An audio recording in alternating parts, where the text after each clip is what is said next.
let's talk about Jimmy Kimmel.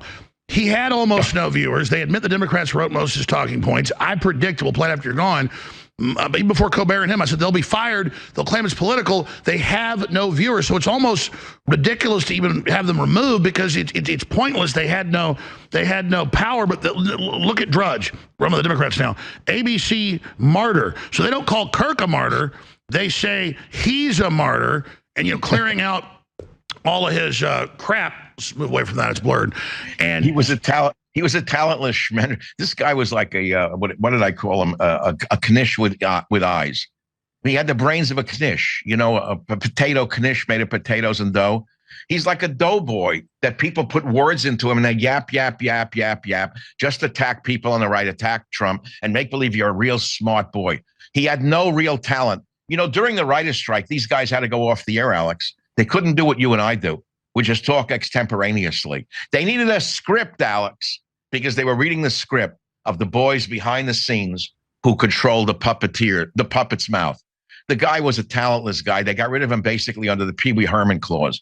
All media contracts have an out, which is based upon something that you say that is so vile or offensive that it costs the network causes embarrassment. You know that.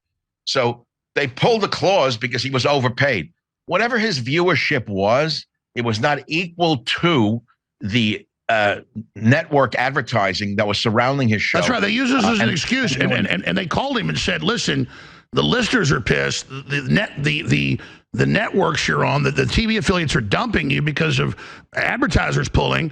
This is worse than Bud Light." And he told them, I have it right here, he told them, F you, and they got his script that his writers wrote. It was even, he was going to attack Kirk and his family reportedly. I mean, what a lunatic.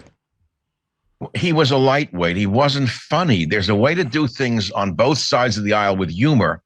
I don't see any humor in anything this man has ever said. I found it to be very, very shallow, no intellectual depth, no knowledge of history, no love for the country, an all-around lightweight individual who they used as a puppet, as I've said earlier, to espouse their far-left radical ideas. And he went over the line by attacking an otherwise decent, middle-of-the-road, conservative Christian Charlie Kirk. There was no reason for that. Charlie was a decent person. He was a religious person. And I will say married with children. That matters to me, Alex.